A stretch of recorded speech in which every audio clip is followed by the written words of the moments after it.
Silent signals from the void. The starfield stretched endlessly before the galactic research vessel Stellar Harmony, its gentle blue glow illuminating the bridge where Captain Zara Veltar stood watch. Her 4 arms moved gracefully across the control interfaces, a testament to her Xanthari heritage and 20 years of deep space exploration. The ship hummed quietly through the cosmic void, its mission simple yet vital: map the unexplored regions beyond the Outer Rim territories.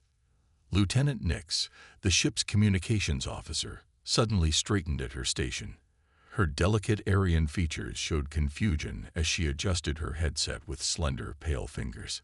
"Captain, I'm detecting something unusual in Sector 77 Alpha." Zara's large, dark eyes focused on the young officer. "Define unusual, Lieutenant." "There's a faint signal coming from the dead zone. It's not natural stellar radiation, and it doesn't match any known galactic communication protocols." Nick's ethereal voice carried a note of excitement mixed with concern.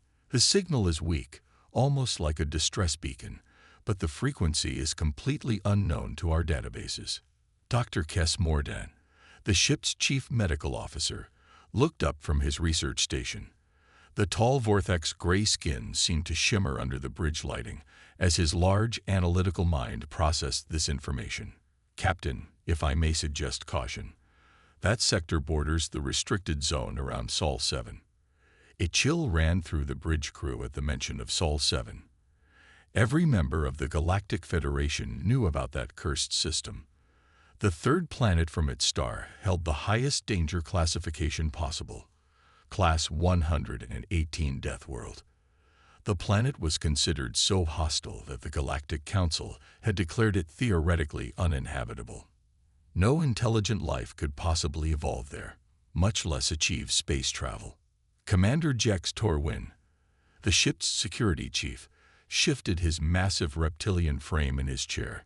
His scaled hide bore scars from 3 different galactic conflicts, and his warrior instincts were rarely wrong. "Captain, regulations clearly state that we maintain a minimum distance of 5 light years from any Class 118 system." Zara considered their options carefully. The Xanthari were known throughout the galaxy for their wisdom and careful decision-making, traits that had served her well in her career. "Lieutenant Nix, can you clean up that signal? I want to know exactly what we're dealing with." The young Aryan's fingers danced across her console with practiced precision. Static filled the bridge speakers before slowly resolving into something more coherent. What emerged made everyone freeze in shock. "This is static. Chen aboard the vessel. Crackle. Anyone receiving this transmission. Life support failing. Coordinates. Static. Need immediate assistance. 3 crew members in critical condition." The bridge fell completely silent. The voice was speaking perfect galactic standard, but with an accent none of them had ever heard before. More disturbing was the strength and clarity in the transmission despite the obvious dire circumstances. Most species would be panicking in such a situation, but this being sounded calm, almost methodical. "Dr. Morden," Zora commanded, "run a full spectrum analysis on that transmission. I want to know everything about the being who sent it." The Vorthex's long fingers worked quickly across his medical scanner interface. His species was renowned for their analytical abilities, and Kes was considered one of the best medical officers in the fleet. After several minutes of intense analysis, he looked up with an expression of confusion and concern. "Captain, the vocal patterns are consistent with a bipedal humanoid species, but there are anomalies. The lung capacity appears far greater than standard, suggesting adaptation to low oxygen environments. The vocal stress indicators show remarkable control under extreme duress. Most concerning, the background readings from their ship suggest environmental conditions that would be lethal to most known species." Engineer Pip, a young member of the insectoid Clixon species, scuttled forward on 6 legs. Her compound eyes reflected the bridge lights as she studied her instruments. "Captain, I'm detecting the source vessel. It's approximately 2 light years from here, drifting in the edge of the Sol 7 gravity well." "Show me," Zara ordered. The main view screen flickered to life, displaying a grainy image of a vessel unlike anything in their databases. The ship was sleek but scarred, its hull bearing evidence of impacts from micrometeorites, radiation damage, and what appeared to be emergency repairs made from salvaged materials. Despite its battered appearance, the vessel showed signs of remarkably advanced engineering. "By the seven moons," whispered Dr. Morden. "That ship has been through conditions that should have destroyed it completely, yet it's still functioning." Commander Torwin leaned forward, his military experience analyzing the vessel's design. "The construction is unlike anything I've seen. It's built for survival, not comfort. Every component appears to have multiple backup systems. This is a ship designed by beings who expect everything to go wrong." "The question is," Zara said quietly, "what kind of world creates beings who build like that?" Lieutenant Nix suddenly straightened. "Captain, I'm receiving another transmission. The signal is stronger now." Once again, the calm, steady voice filled the bridge. "This is Marcus Chen of the exploration vessel Endurance. We are in severe distress and require immediate assistance. Our life support systems are failing, and we have injured crew members. We are willing to provide full cooperation with any rescue attempt. Please respond if you receive this message." The professionalism and clarity of the transmission impressed even the experienced bridge crew. Here was a being facing death in the void of space, yet speaking with the calm authority of a seasoned spacer. Dr. Morden completed another scan and shared his findings. "Captain, I'm detecting 3 life forms aboard that vessel. Their vital signs are weak but stable. What's remarkable is that they appear to be surviving in environmental conditions that would kill most of us within minutes." "What do you mean?" Zara asked. "The internal temperature of their ship is 30 degrees higher than what we would consider safe. The atmospheric pressure is nearly double what most species can tolerate. The oxygen concentration would be toxic to several races represented on this crew. Yet these beings appear to consider these conditions normal." Engineer Pip's antennae twitched with excitement. "Captain, I've completed my analysis of their vessel. The engineering is extraordinary. They've created systems that can function under extreme stress loads. Their power core is stable despite operating under conditions that would cause most galactic technology to fail." Commander Torwin studied the tactical implications. If these beings truly come from Sol 7, they've accomplished something the galactic scientific community deemed impossible. They've not only survived on a Class 118 Deathworld, they've achieved spaceflight. Zara walked to the center of the bridge, her 4 arms clasped behind her back as she considered their options. The Zenthari were known for their careful, methodical approach to decision-making, but they were also known for their compassion. The distress call was clear, and the beings aboard that ship were dying. "Dr. Morden, in your professional opinion, can we safely bring these beings aboard our ship?" The Vorthak considered carefully. "With proper precautions, yes. We would need to modify one of our cargo bays to accommodate their environmental needs. The bigger question is whether they can survive in our standard atmosphere if their life support fails completely." "And the reverse question," Commander Torwin added grimly. "If these beings are as adapted to extreme conditions as they appear, what are they capable of if they perceive us as a threat?" Lieutenant Nix looked up from her station. "Captain, I'm receiving another transmission. This one is different." A new voice came through the speakers, weaker than the first but carrying the same strange accent. "This is Dr. Sarah Kim aboard the Endurance. Marcus, Jake, and I are grateful for any assistance you can provide. We understand that our presence here may be unexpected. We are scientists and explorers, not warriors. Our mission was peaceful, and we intend no harm to anyone we encounter." The voice was clearly female, and despite the weakness caused by her obvious distress, it carried an undertone of intellectual curiosity that Dr. Morden immediately recognized. "Captain, that's the voice of a scientist. I can hear it in her inflection, her word choice. These beings are explorers like us." A third, younger voice joined the transmission. "This is Jake Morrison, pilot of the Endurance. "Our navigation systems are failing, and I'm having trouble maintaining our current position. If you're planning a rescue, you might want to hurry. The gravitational anomalies in this sector are starting to pull us deeper into the Sol system." Zara made her decision. The Zenthari were natural explorers and had always believed that knowledge was worth reasonable risks. "Lieutenant Nix, open a channel." "Channel open, Captain." Zara stepped forward, her voice carrying the authority and warmth that had made her one of the most respected captains in the exploration fleet. "This is Captain Zara Veltar of the Galactic research vessel Stellar Harmony. We have received your distress calls and are prepared to offer assistance. We are moving to intercept your vessel now." The response came immediately, and the relief in Marcus Chen's voice was unmistakable. "Captain Veltar, thank you. We weren't sure anyone would be monitoring communications in this sector. We are extremely grateful for your assistance. Mr. Chen, we need to know what we're dealing with. Our scans indicate you and your crew are surviving in conditions that most galactic species would find lethal. Can you tell us about your physiology and any special requirements for a rescue operation?" There was a brief pause before Marcus responded. "Captain, we are human beings from the planet Earth, which you probably know as Sol 7. We understand that our world has a certain reputation in galactic databases. We can survive in what you would consider hostile conditions, but we can also adapt to more comfortable environments. We're not asking you to risk your crew for us, but if there's any way you can help." Dr. Morden exchanged glances with Captain Zora. The being called Marcus was being completely honest about their origins while downplaying the miraculous nature of their existence. These humans had achieved something that galactic science had declared impossible. "Mr. Chen," Zara replied, "we are explorers and scientists.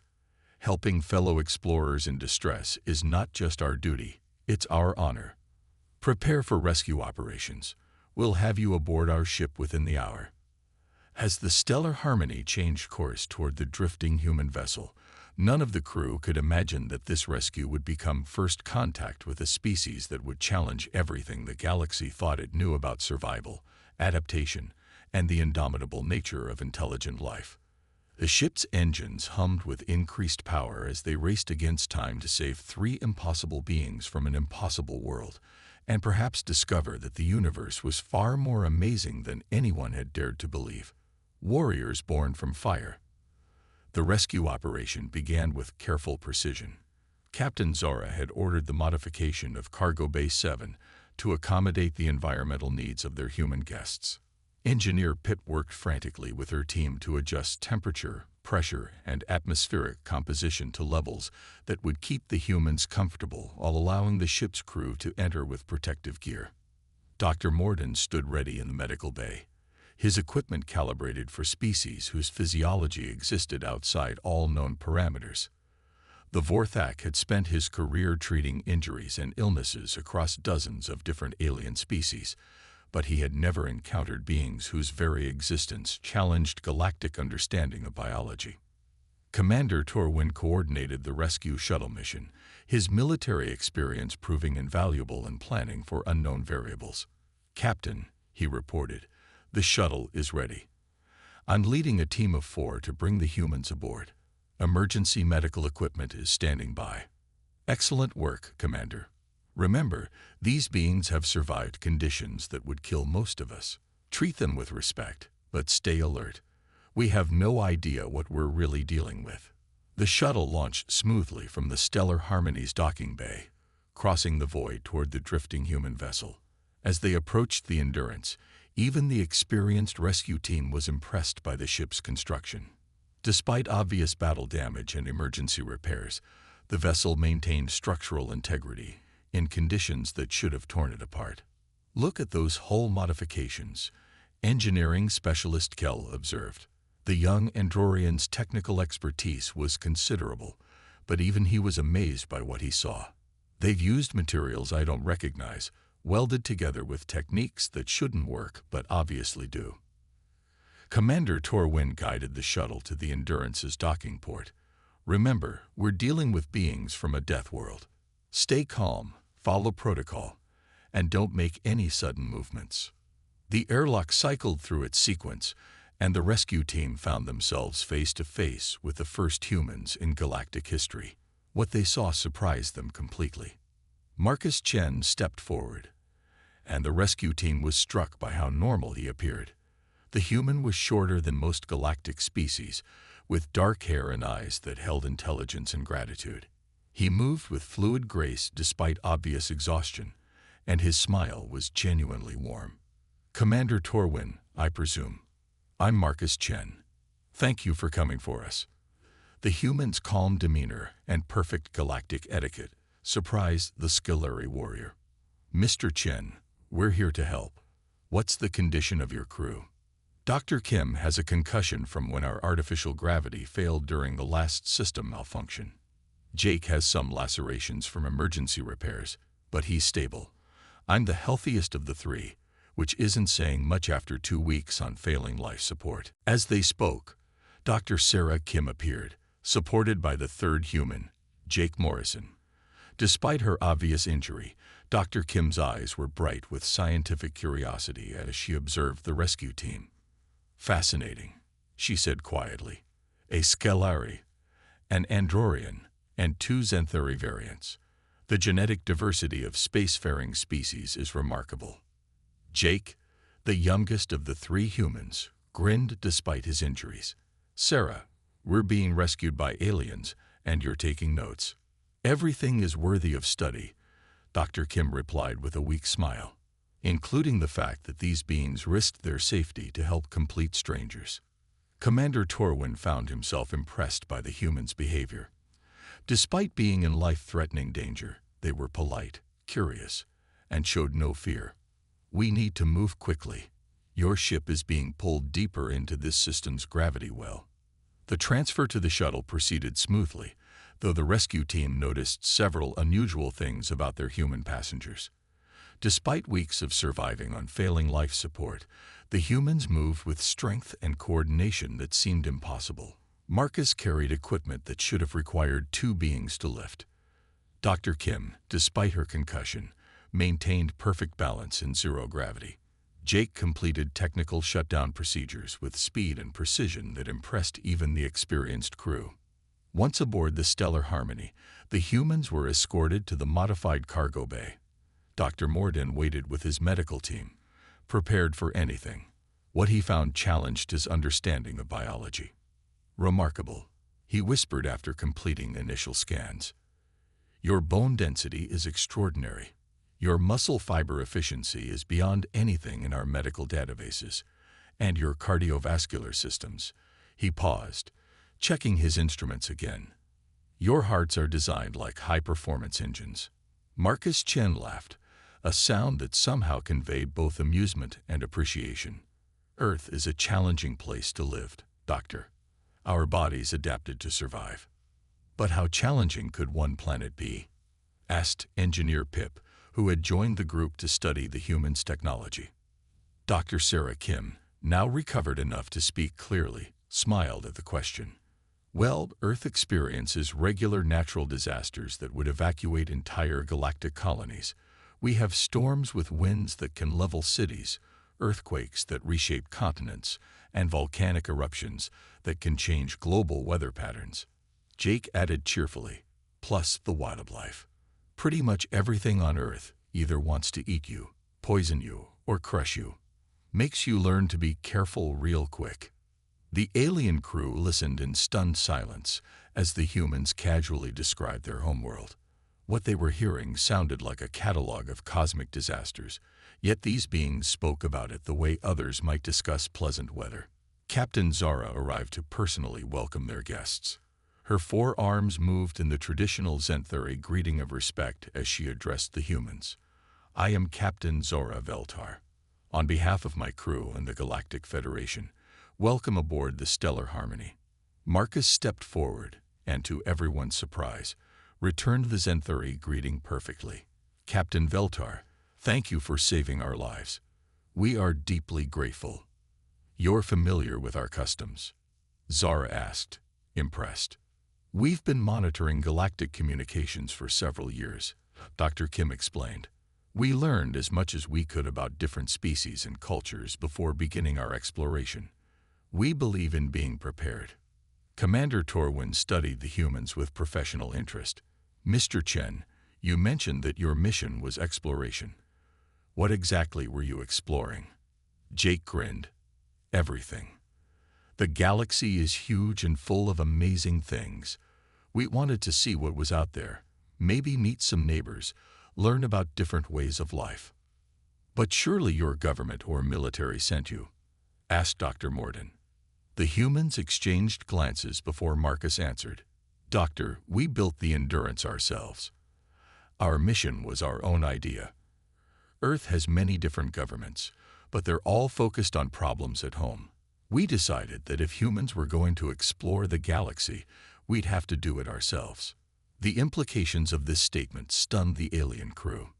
These beings had achieved interstellar flight, not as representatives of a planetary government or military organization, but as private citizens following their own curiosity and determination. You built that ship yourselves? Engineer Pip asked, her compound eyes wide with amazement. With help from friends and family. Sarah confirmed. It took us 8 years to design and build the Endurance. We had to solve problems that no human had ever faced before, create technologies that didn't exist, and test everything under conditions that would have killed us if we made mistakes. But why? Captain Zara asked. Why risk everything for exploration? Marcus looked thoughtful for a moment before answering. Captain, imagine growing up on a world where every day is a challenge, where nature constantly tests your ability to survive and adapt. That kind of environment doesn't make you afraid of challenges. It makes you hungry for them. We looked up at the stars and saw the greatest challenge of all, the unknown. Dr. Morden was running continuous scans on the humans, and each reading amazed him more. Your physiology is remarkable, but it's your psychology that's truly extraordinary. You've maintained optimism and curiosity despite surviving conditions that would break most species. Jake laughed. Doc, if you can survive a Category 5 hurricane, a volcanic eruption, and an earthquake all in the same year, which happened to me when I was 12, then drifting in space with failing life support is just another problem to solve. You experienced all of those disasters as a child? Asked Lieutenant Nix, her Aryan features showing shock. Sure. I grew up on the Pacific Rim. Natural disasters are just part of life there. You learn to prepare, adapt, and help your neighbors. That's how humans survive. Over the following days, as the humans recovered their strength, the crew of the Stellar Harmony learned more about these remarkable beings. The humans shared stories of their world and their journey, while the aliens taught them about galactic civilization and the various species that comprised the Federation. What emerged was a picture of a species unlike any other in known space. Humans were incredibly adaptable, naturally curious, and possessed an optimism that persisted despite facing constant adversity. They had developed technology not through gradual, safe advancement, but through necessity and constant innovation under pressure. More importantly, they had achieved spaceflight not as a military conquest or economic expansion, but as an expression of pure scientific curiosity and the desire to explore the unknown. Captain Zara found herself spending long hours in conversation with the humans, particularly Dr. Kim, whose scientific insights proved valuable to the ship's research mission. Sarah, your approach to problem-solving is unlike anything we've encountered. You seem to thrive on challenges that other species would consider insurmountable. Dr. Kim smiled. Zara, on Earth we have a saying, necessity is the mother of invention. When everything in your environment is trying to kill you, you get very good at finding solutions quickly. But more than that, we learned something that I think many species might have forgotten. What's that? That the universe is not our enemy. It's challenging, dangerous, and often hostile, but it's also beautiful and full of wonders. The same forces that create deadly storms also create magnificent sunsets. The same geological processes that cause earthquakes also build mountains, We learned to see beauty in the chaos. As the Stellar Harmony continued its mission with its new human passengers, something remarkable began to happen. The humans' approach to problems, their willingness to attempt seemingly impossible solutions, their ability to find hope in desperate situations, and their natural inclination to help others regardless of species, began to influence the entire crew. Engineer Pip found herself attempting repairs that she would have previously considered too risky. Lieutenant Nix began monitoring communication frequencies that the Federation had declared too dangerous to explore. Even Commander Torwin began to see tactical possibilities where he had previously seen only threats. The humans, for their part, were amazed by the diversity and achievements of galactic civilization. They absorbed knowledge with incredible speed and contributed insights that surprised even the most experienced crew members. "You know," Marcus said to Captain Zara as they stood together on the observation deck, watching a nebula drift past the ship, "when we left Earth, we hoped to find other intelligent species. But we never imagined we'd find beings who had achieved what you have. Peace between different species, cooperation on a galactic scale, the sharing of knowledge and resources. And we never imagined," Zara replied, "that we would encounter a species that had achieved something we thought impossible, not just survival on a death world, but the transformation of adversity into strength, fear into curiosity, and isolation into a drive to explore and connect with others."